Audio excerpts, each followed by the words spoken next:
pieces of technology.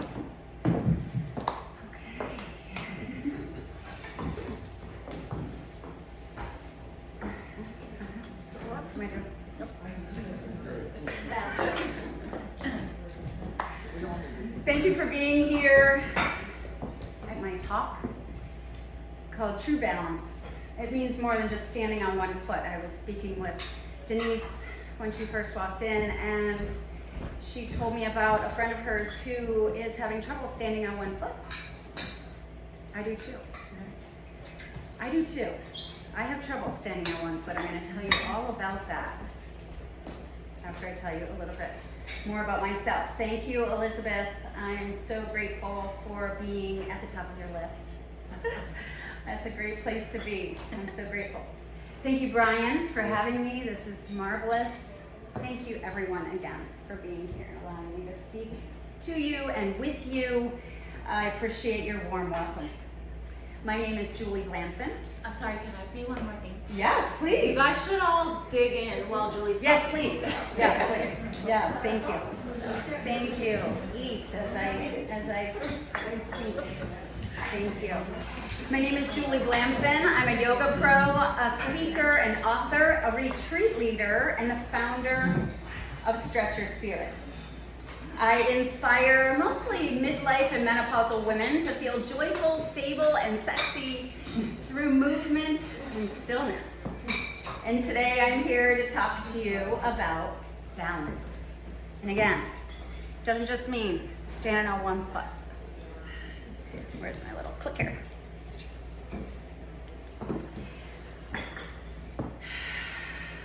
Nice deep breath. Balancing my energy. Yes, please.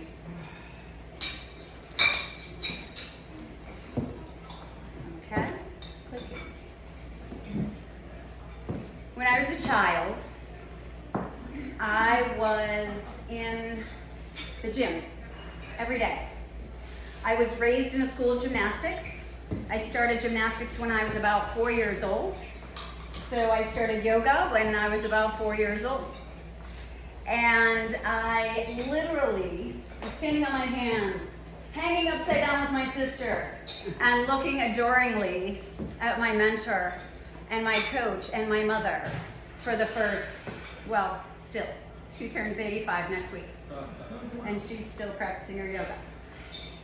I learned at a very young age the importance of balance, mind, body, spirit.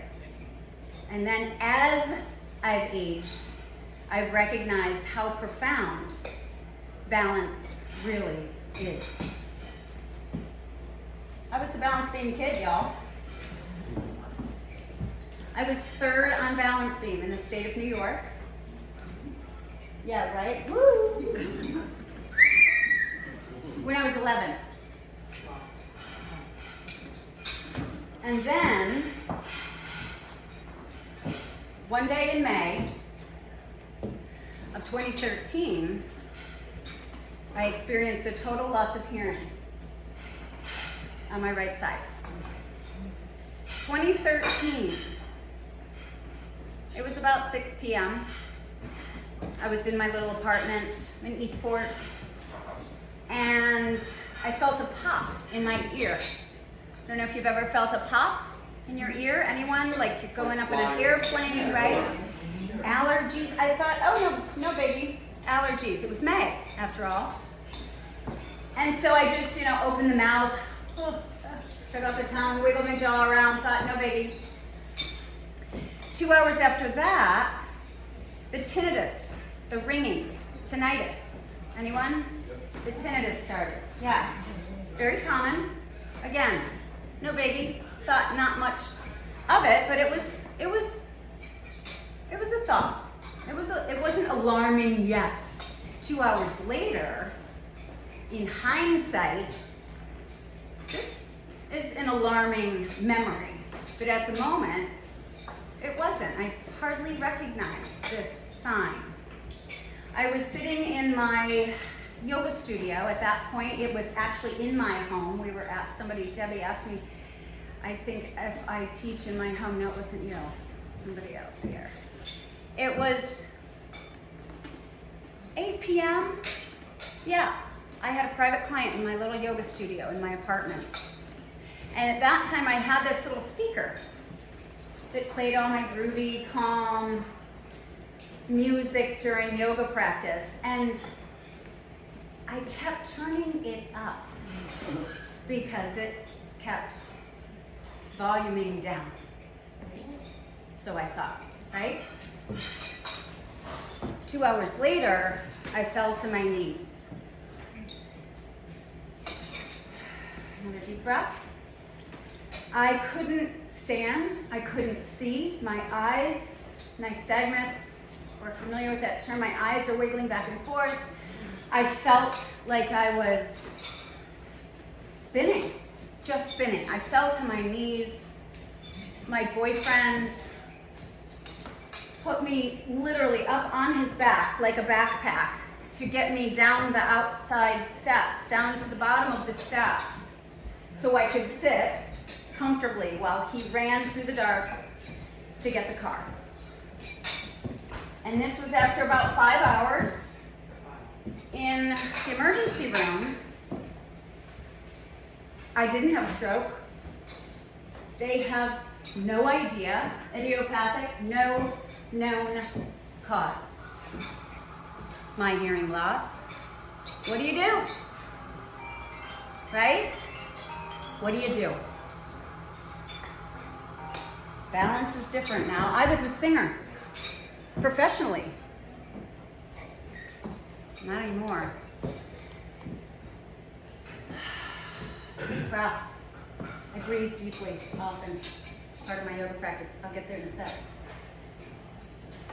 This is part of my life mantra. If you don't like something, change it. If you can't change it, I can't change it. Sure, maybe a cochlear implant might help, right?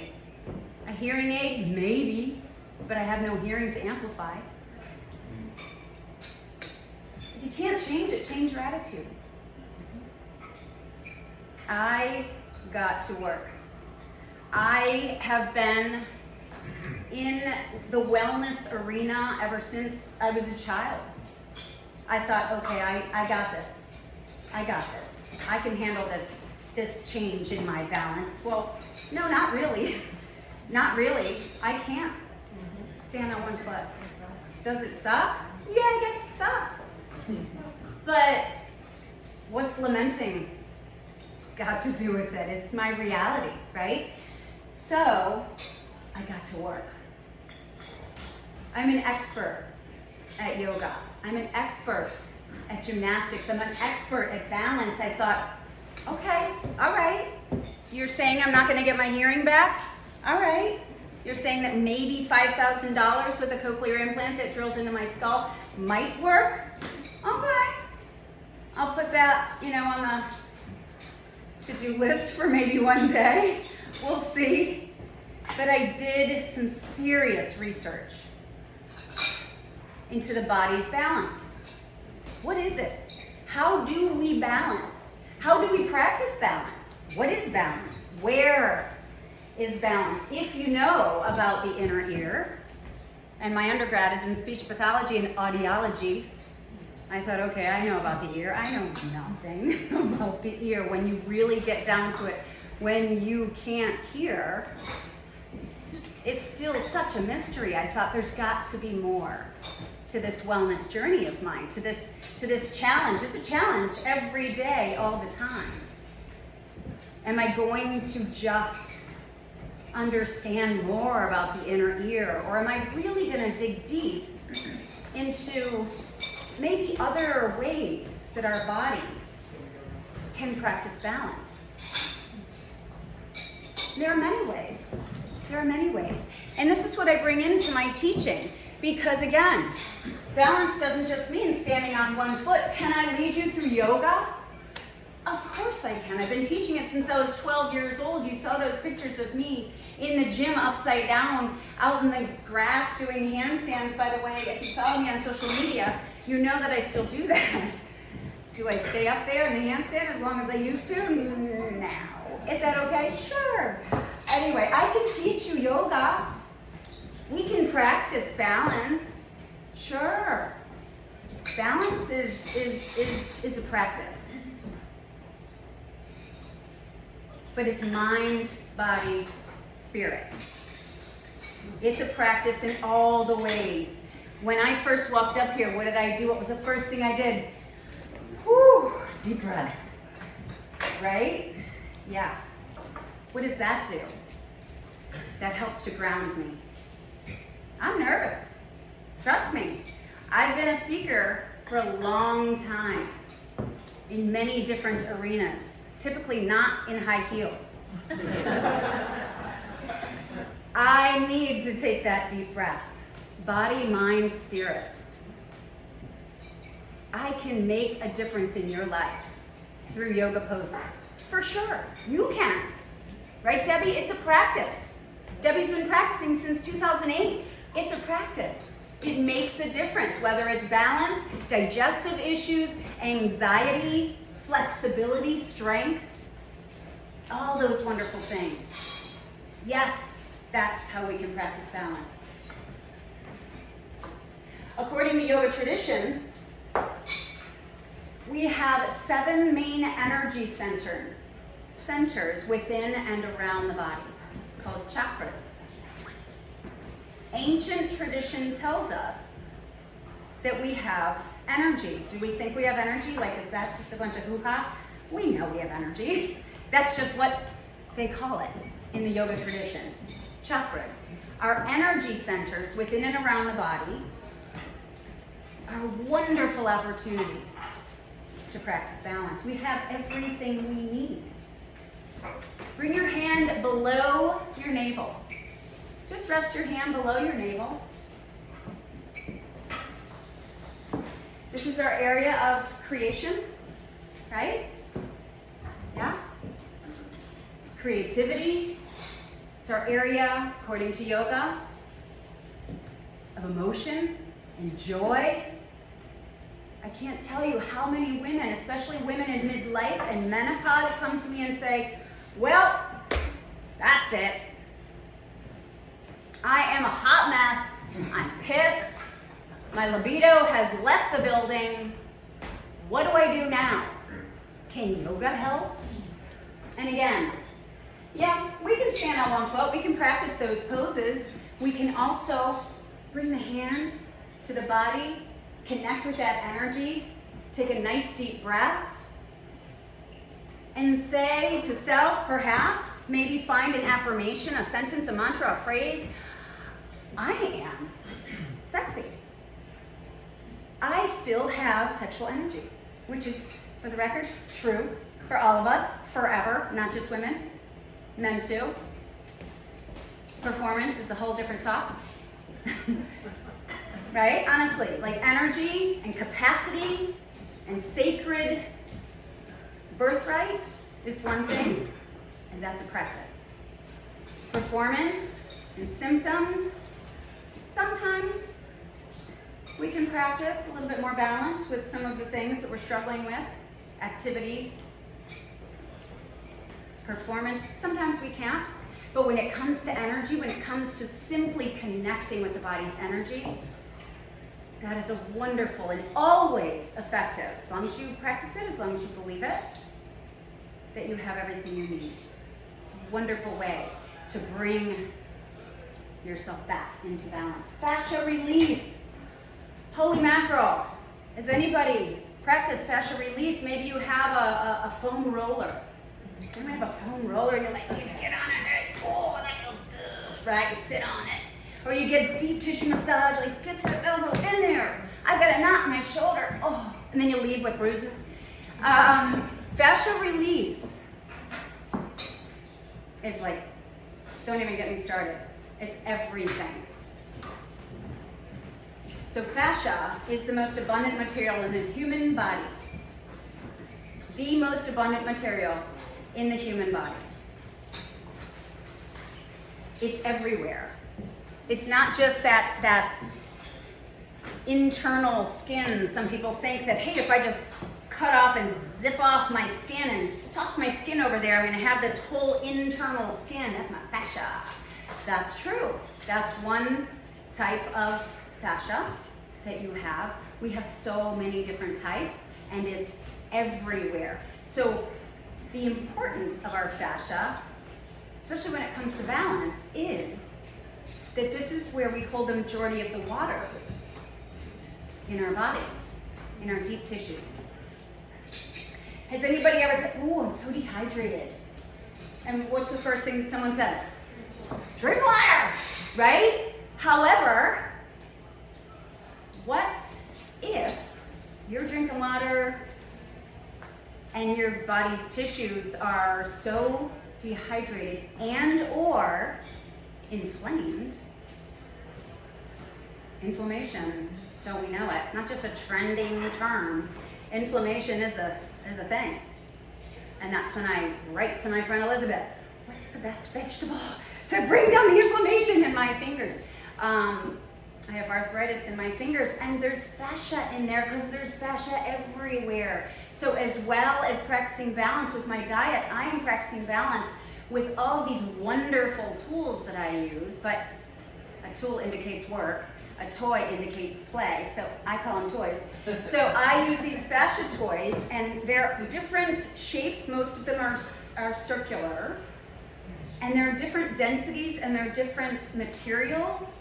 And just like a deep tissue massage with the elbow, which frankly doesn't feel good, at least not for me, it helps. It gets into your deep fascia, and what happens is when you first get there, when you first apply that compression to that spot, maybe visualize this. Maybe you have a tennis ball, right? Somebody have a tennis ball at home?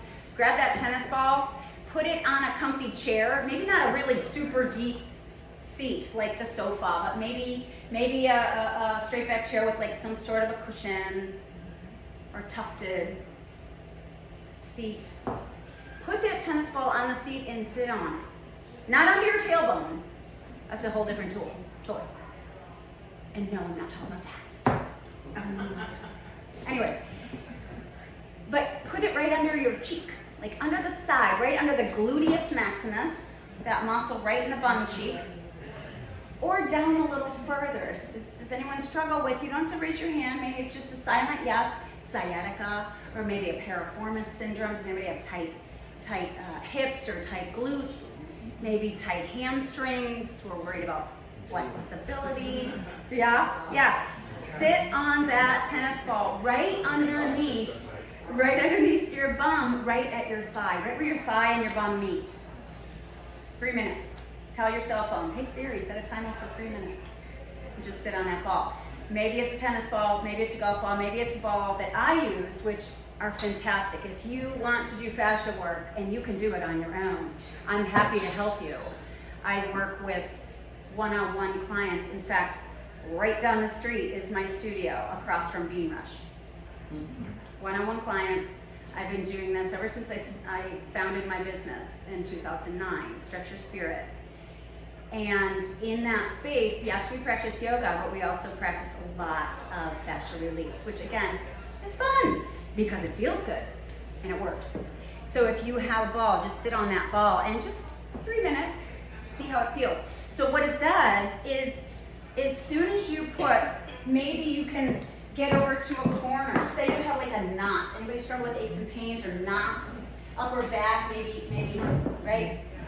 Get it into that corner, right into the shoulder blade, right? Has anybody ever tried that?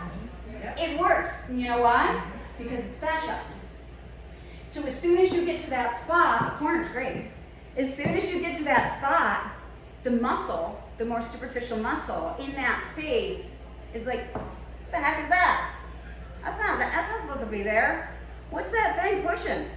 And then it maybe resists and pushes back, right? Then you stay there, you drop your shoulders, you're like, it's all good. Maybe put on some groovy music. Breathe. Tap into your parasympathetic nervous system, your rest and digest side of self, so you're feeling calm and groovy and safe.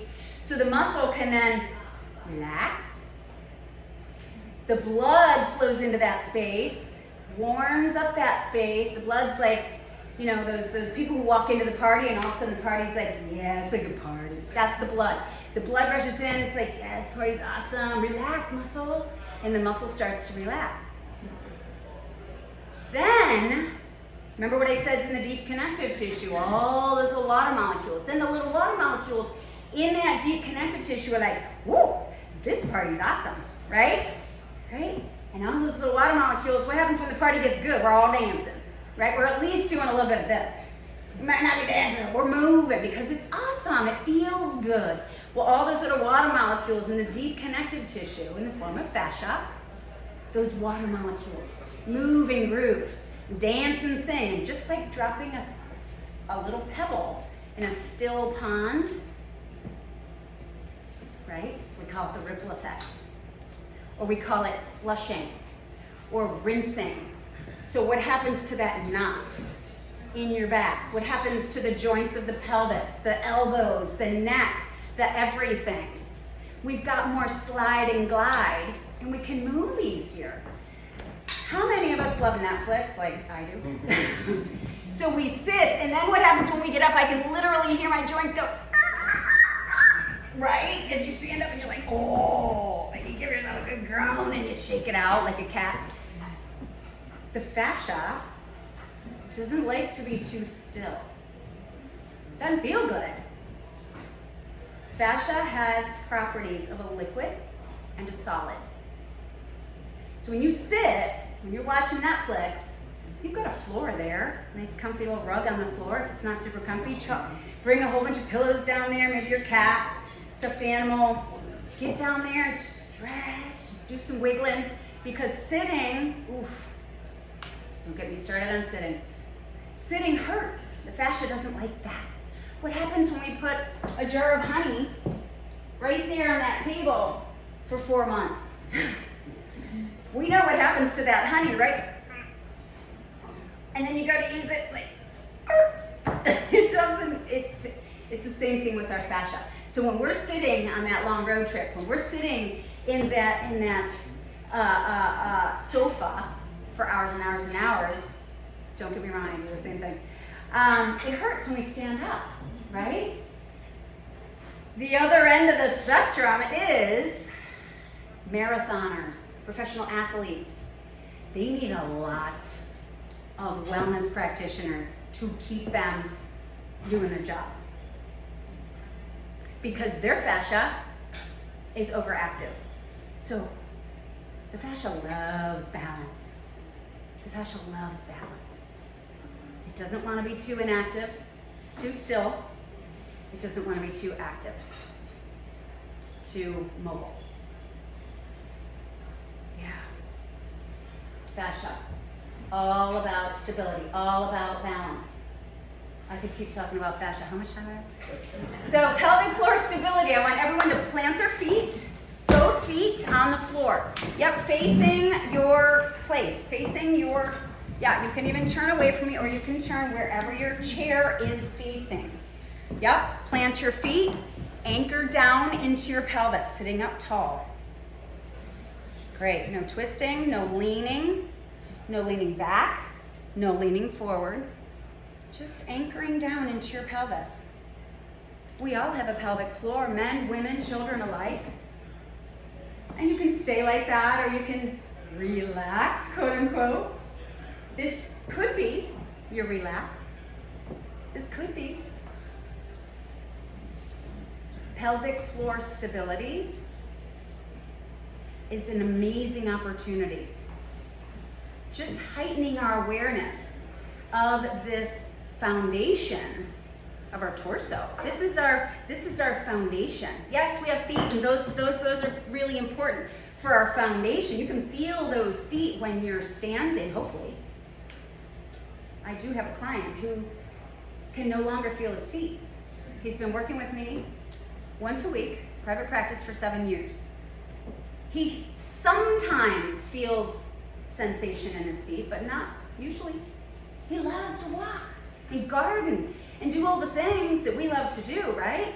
As humans, we want to hold on to that balance and that stability and that confidence that we have in some of these places and spaces. But sometimes, who knows what causes some of these symptoms? Who knows? but we want to feel balanced and stable. And so working with our fascia, working with the pelvic floor, which for the record is connected directly to the feet through fascia, can help us with our stability. It's our stability system. So simply developing an awareness of the base of the pelvis can help us with balance. Because what happened when you anchored down? You got taller, straighter, yes? Because, not because you got taller, because you activated internal energy, right? You activated something that anchored down, and as soon as you anchor down, you have the stability and the lift to rise up. Pelvic floor stability. Sometimes we don't even, we're like, what? Pelvic, what? Where is that? Do I have one? Usually, we're only thinking about this space if we have to use the loo. Or if we have symptoms. And a lot of us do. Pelvic floor stability, pelvic floor awareness and wellness, where's my clicker, is a thing all the time, not just when we have symptoms and then we know we need to get to work. So these are the things that we talk about. These are the topics that I love to talk about. These topics that sometimes are so taboo, right? But internally, sometimes we're struggling with them for years. Stability, balance. Oh, I used to be a singer, I can't sing as well anymore. I used to be a gymnast, I can't balance on one foot. I roll. Do I lament? Absolutely. Do I feel sorry for myself? For sure. I'm human, but I will be absolutely truthful when I say I practice every day. Does that mean I take my yoga mat and I go to a class for an hour? Sometimes. But I practice what I call yoga in real life. And that's what I'm teaching. That's what I want you to glean from what I'm saying here, what you're thinking here about your body along the way in your life journey. I want you to understand that you always have balance. I have balance. Is it different? Is it going to keep changing? For sure. Am I going to keep practicing? Absolutely. Absolutely. And these are the conversations that we have on my retreats. This was a couple years ago. I've been leading retreats for years. This was my 7th one. I just got back from my 8th. They're profound opportunities to have conversations that we don't even want to have. But then when we have them, we're like, oh, you too? That's your reality too? You see me, you get me. We're all in this together. I was just talking with, Patricia, about speaking with her group. So I'm going to come and speak with her group, and I'm so excited about that. I love to talk about some of these things, because some of these things are so important to talk about. A lot of us are struggling with things that we're just like, okay, well, I guess that's it. I guess I'm done with my balance, lost my hearing, bam. Or a lot of the women who I work with in my yoga program, years ago, I was in a workshop, and one of the ladies came up to me at the end and said, I would have laughed when we were all laughing. We had this wonderful moment when we were all laughing. She goes, I would have laughed, but I leap when I laugh, so I just stopped laughing. And some people heard her say that, and I can't tell you how many times I've heard that said. We've all perhaps heard someone say that. Don't make me laugh, I'm gonna pee my pants. It's not funny, right? I mean, we chuckle because it's an odd statement, but it's a statement and it's a reality for so many people. Yeah. And there are things that we can practice that can help. There are things that we can practice that can help. if you want to know more about that, I have a QR code on the back of my business card. So scan it with your phone and just get on that. Pass that around if you would. You also have my flyer right there. Yeah. I'd love to hear from you. Where was your retreat, Julie? This past retreat a couple weeks ago was in Costa Rica. Oh, geez. Yeah, we've been to Mexico, Dominican Republic, Belize, Panama, and Costa Rica 4 times. Yeah, and next year we're going back to Costa Rica. And so scan one of my codes and or grab my card and send me an email. I'd love to send you more information on balance, on energy, on fascia, on pelvic floor wellness. I'd love for you to be on my email list if you wish. I'd love to have a conversation over coffee if you wish. I meet folks on Zoom. I will come to your group and speak with your group. And I'd love to have your retreat. Does anyone have any questions? Thank you.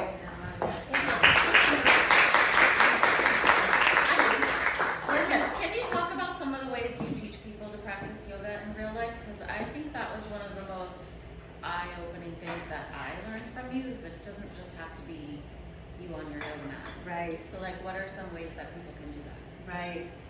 Thanks for that question, because I forget that that's something that's so natural and organic, because I started when I was 4. Not many of us, right, start practicing yoga when they're so young. And so for me, it's organic, it's innate, and it's natural. And I want you to understand that, yes, if you come and learn from me, that's great. I'd love to have you. I'd love to book a private one-on-one practice. I'd love to have you on retreat. That would be fabulous.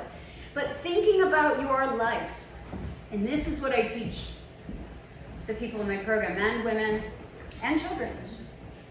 What is happening in your world? Where do you spend the most time? I had a conversation yesterday with one of my private clients. Please, bon appetit, bon appetit. I was speaking yesterday with one of my private clients about where she sits during her day. And we went through her day. We were in my yoga studio, we were comfortable, we were in a yoga pose where we could stay for a little while, and we just had a chat. Because real life is real life. Yes, you can come and roll out your mat, but you're living. You've got things to do. You've got tasks to tick off the list. You have places to be, and then sometimes you just want to be watching the Netflix, right? So how are you there? So our conversation yesterday with my client was this. After you wake up, where do you head? Oh, I go into the kitchen, I have a coffee, and I sit and I read the paper. Okay, what's that chair look like? You see where I'm going, right? After that, which is, hours. After that, she's retired. After that, she does this, does that, ... Might get in a little movement, might have the walk around the block with the friend, might go to the Pilates class or come to yoga on that day. And then what happens? Oh, and then I come back home, I might have a little lunch, and I get some work done. And or just, scroll. Facebook, Instagram, love it. But she sits again. And I said, okay, well, what's that look like? Oh, that's typically my chair where I like to knit and read too. I'm like, oh, so we knit and we read, do we? Right? No judgment. But what we're not typically knitting and reading as we're walking around the block. We're sitting. Okay, and then what happens? I asked her. Maybe go and do some errands in the afternoon, maybe do some shopping, maybe make some dinner, and then settle in for the news. And of course, I'm watching this amazing, Netflix series, and I'm on episode 7, and have you seen it? It's so good. I watched 3 of them last night, she says. I'm like, okay, no judgment, again, because me too. How long were those episodes, and how often did you stand up? Are you looking at where you are sitting and how you're sitting and how long you're sitting? Just that alone, we could talk about for the next hour. When you're standing at your kitchen sink, how are you standing? Are your feet directly under your hips? Are your knees locked? Or are you cocked into one hip like this? Right? With your hands in the sink. When you brush your teeth, that's a great opportunity to practice yoga in real life. Yoga just means you connecting with you. Mind and body. Being in the moment on purpose. When I stepped up here, again, right? What did I do? Nice deep breath, because my energy was like, way up here! And I felt like a fairy or a little butterfly fluttering my wings, and I needed to feel more grounded and focused because I was just about to start speaking to a lovely group of people who are actually here to hear what I have to say. So I had to ground myself and get my thoughts, and so I came into that moment 100% awareness, 100% on purpose, nice deep breath. Okay, good, energy's grounded, go. Hi, I'm Julie Blanchard, right? When we are living our life, are we really connecting with self? Are we bringing the mind into the moment intentionally? Or are we just kind of going through the motions? And trust me, I go through the motions. Or I'm in an opportunity where I could actually practice that mind-body connection. Maybe I'm on the sofa and I'm on my 3rd episode of that awesome Netflix series, and my body is like, girl, you better get up. You better get up soon or you might not be able to, right? And I might actually listen to that. I might actually listen to my body. But that episode is awesome. And I don't want to press pause. But what's more important, right? We struggle with symptoms sometimes because the mind is like, yeah, you don't have time right now. Just keep watching it. This is too good. You can't press pause now. And so that's what I want you to really cultivate in your world is looking at your real life and how and what am I doing when I stand there brushing my teeth? Are my feet under my hips? Do I have a slight bend in my knees? Because gravity is real. And I want you to take gravity into your muscles. Big muscles, thighs, bum. Take gravity into your muscles, not into your joints. So if I stand here and lock my knees because I'm super flexible, they're going to go back, and that is so bad for our joints, right? Not just my knees, it's all connected.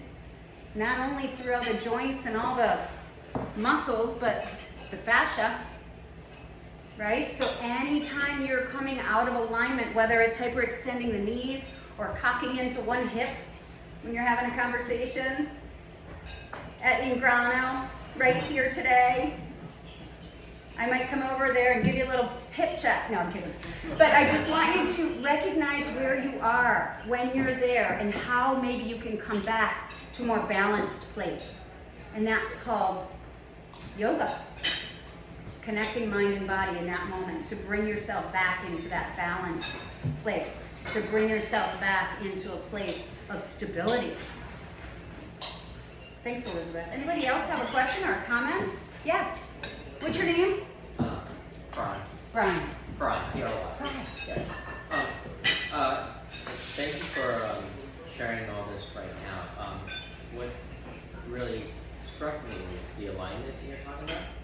So a lot of us in this age group, we do a lot of travel for seeing grandkids, whether by car, air, international travel.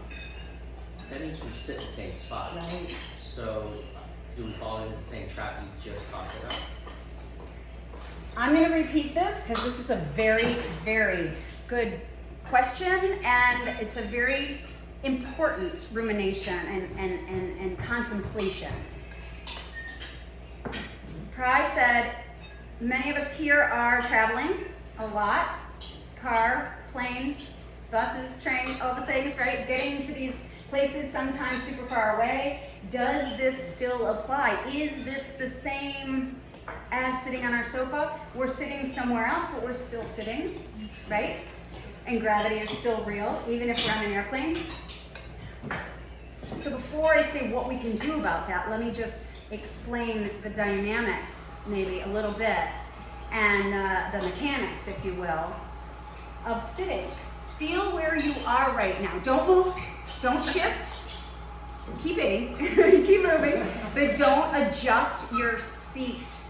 Don't adjust your sitting position. Feel, and again, don't adjust, just notice what leg might be crossed up and over the other knee, what ankle might be crossed. Are the feet flat? Are we leaning more into the left hip?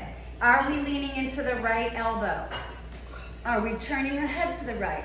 Are we dropping one ear toward a shoulder? Not that there's anything wrong with that, but that's just what we do, right? So heightening your awareness of how you sit, where you're sitting, and how long you're sitting again. When we travel, I don't know about y'all, but I'm typically in coach. And that's tricky. I was going to Hawaii, oh my, a couple of times. About 7 years ago, my boyfriend was managing a property there, and I'm like, but it's so far. He's like, but you're a yogi. I'm like, good point, I'm coming. So what can we do when we make these long travels, even if it's just to West Annapolis or Davidsonville or Baltimore? What can we do, right? We have cars that have adjustable seats, first of all. Okay, I can't adjust my seat. Coach, Julie. All right, hang on, I'm getting there. We have maybe a golf ball. Put it in your carry-on. Put it in your purse. I carry more toys when I go on a long trip, and also a nice scarf that I can put on the floor wherever I'm going to lie down in the airport, which I do, no judgment, because it's important. Because if I didn't, once I get to my destination, it's going to take me a while to find my balance. And that just doesn't, and I don't mean just finding my feet. I mean physically, mentally, emotionally, right? Finding our balance is not easy when we have a long travel. But maybe taking a golf ball or a tennis ball or one of the props that I use, which are brilliant because they're actually made for fascia. I don't sell the things. I have an affiliate link. I'm happy to share with you. I'm happy to have this conversation with anyone. If you actually want to come to my studio, which is right down the street, and learn about how to work your fascia, because it just works. And the reason is because it's science. It's your body.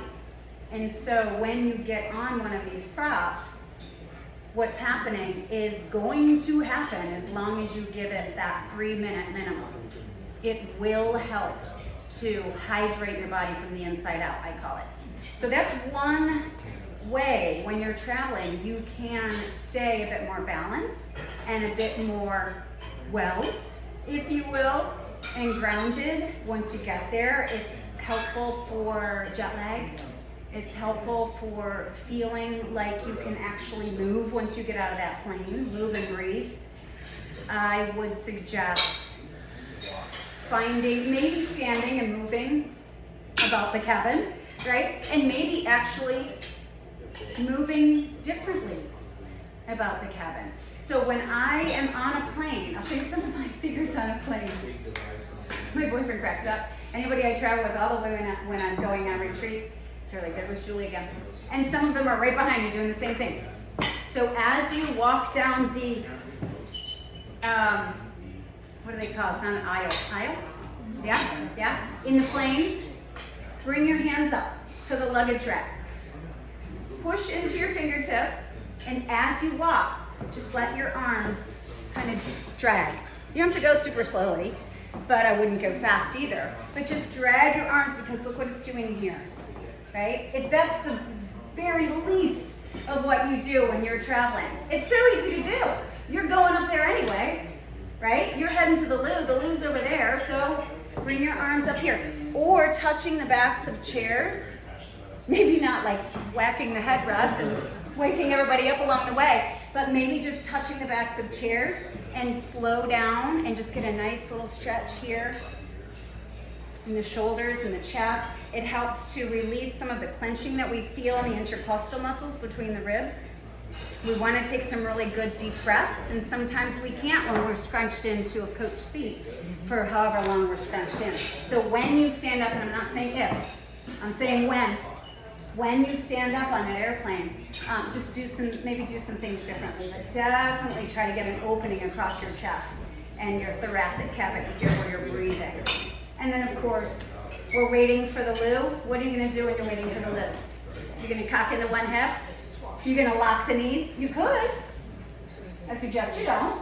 I suggest maybe you bring one hand to the seat here or lean up against a wall. Maybe reach down, grab the pant leg if you can't reach your foot or your ankle, and just give your thigh maybe a stretch. Maybe put your heel out in front, toes up, cock your hips back, little hamstring stretch. So many ways that we can do a little yoga even when we're on a plane. Just feel your body and see what it needs. I mean, yoga is just organic, right? We've all been doing it ever since we were a child, and then all of a sudden you're like, oh, I don't want to go to yoga. Well, okay, you're practicing anyway. Everybody's practicing yoga. It's just your mind connecting to your body and hopefully giving your body what it needs. So just feel and just do some stretches. Who cares who's looking? You know what they're thinking? That is one smart person over there doing those stretches. I bet that person's gonna feel good when we land. Too bad I can't get out of the seat because I'm watching Netflix. And this episode is awesome. Any other questions? Thank you. Thank you. Thank you. You're welcome.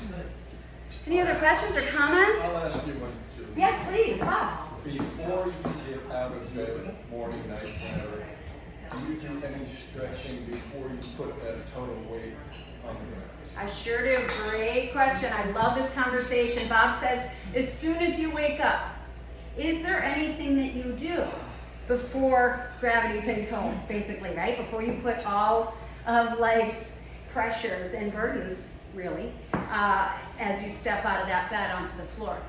The answer is absolutely, positively, every single day. I love talking about this. The first thing I do when I open my eyes, sometimes I don't even open my eyes. I can reach it. I have a teeny little bag right next to my bed. And I have these two teeny little balls. They look like, remember the game Jacks? You bounce the ball and you pick up the Jacks? That's what they look like. I have two of those tiny little balls, and I put them in my knuckles because I have arthritis in my hands. I ride a scooter. I don't know if anybody's ever seen me on Roxy. She is cute. She is really cute.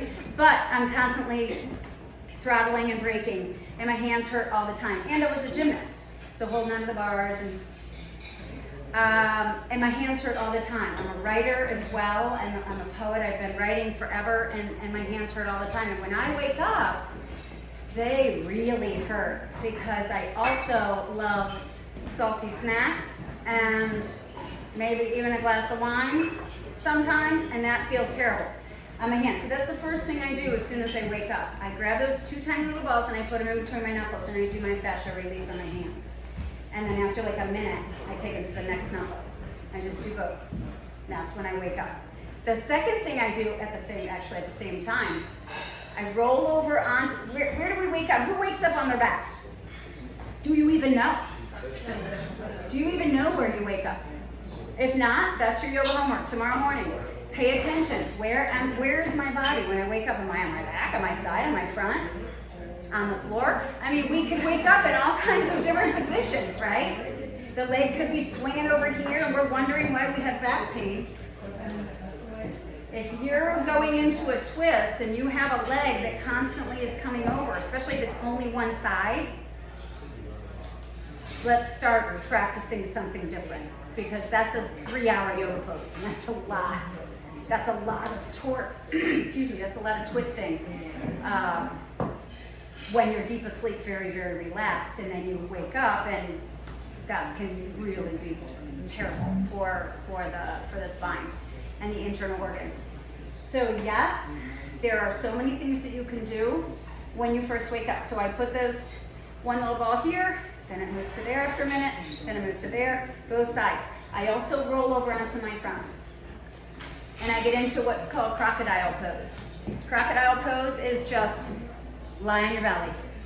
Lie on your belly, hands can be here, Hands can be here, you can be here, you can be here, you can be up on your elbows in Sphinx pose.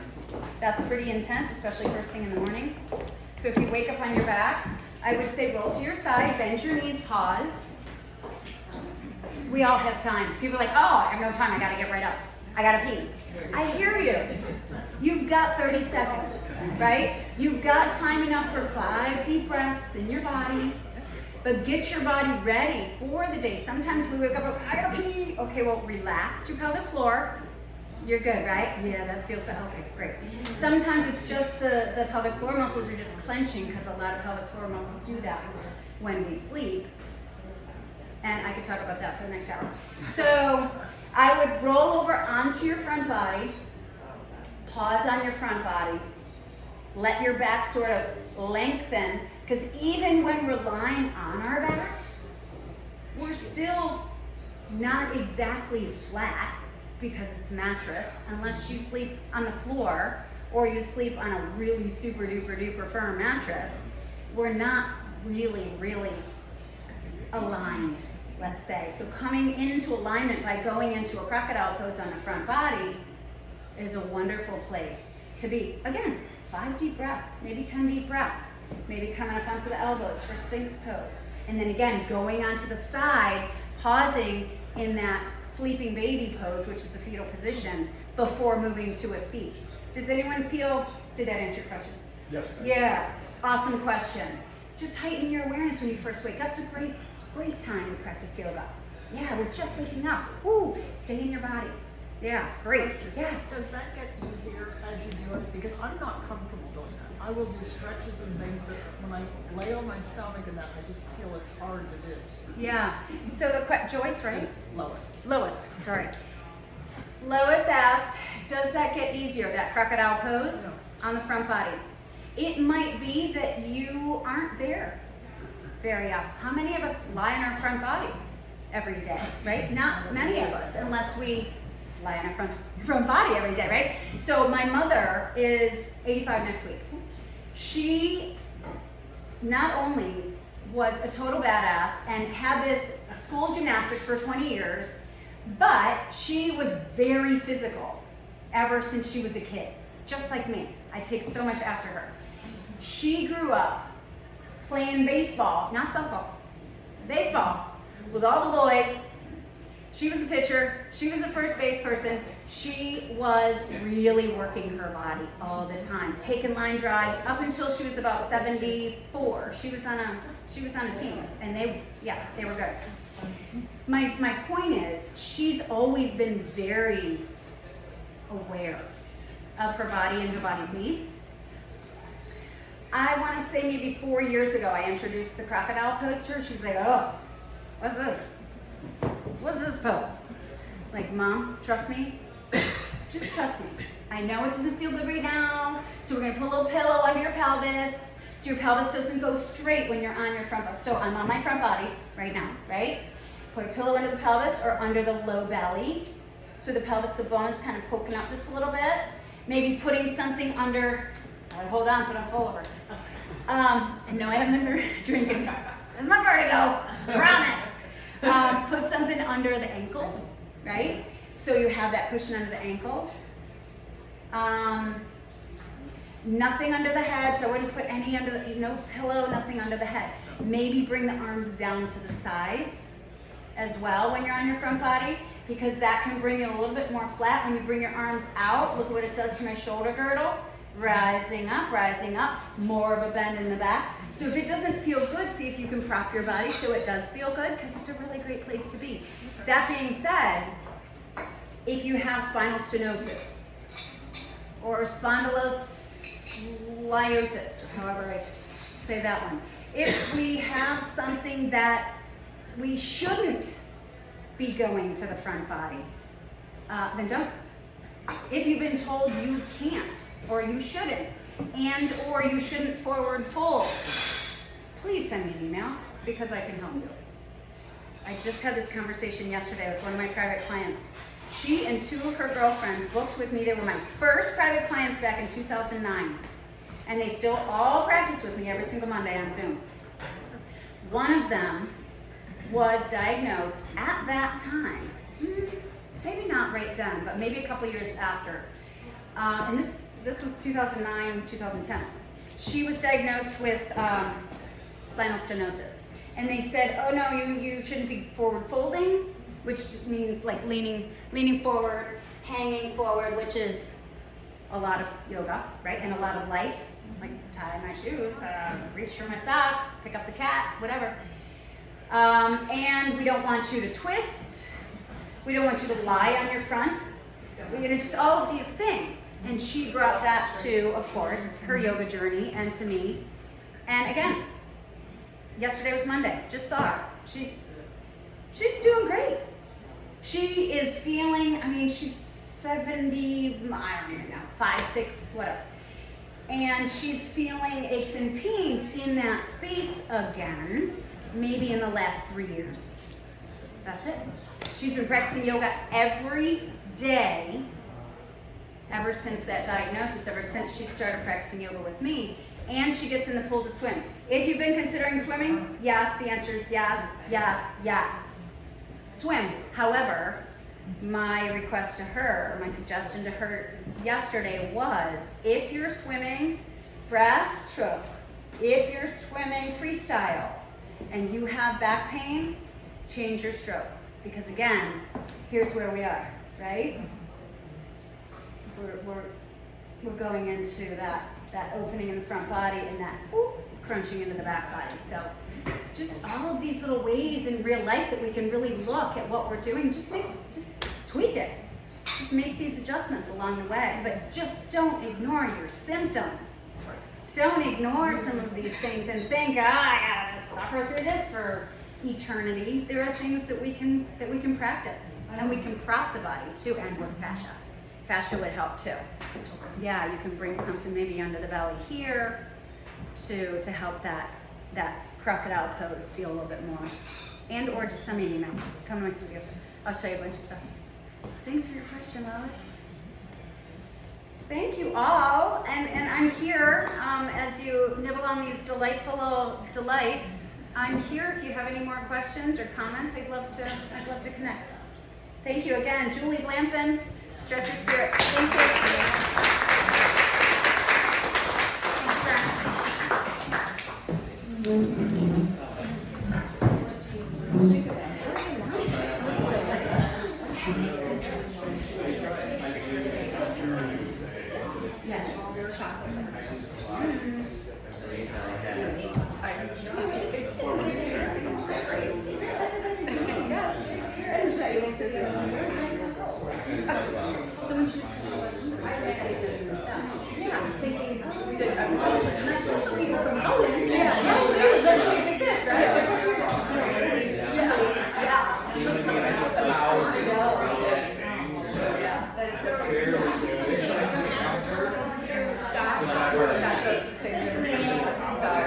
They've been talking for months and months that everybody's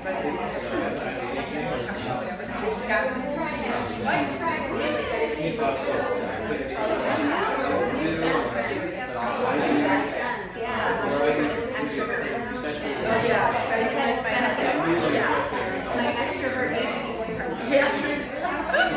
And even though I'm a speaker, I'm an introvert.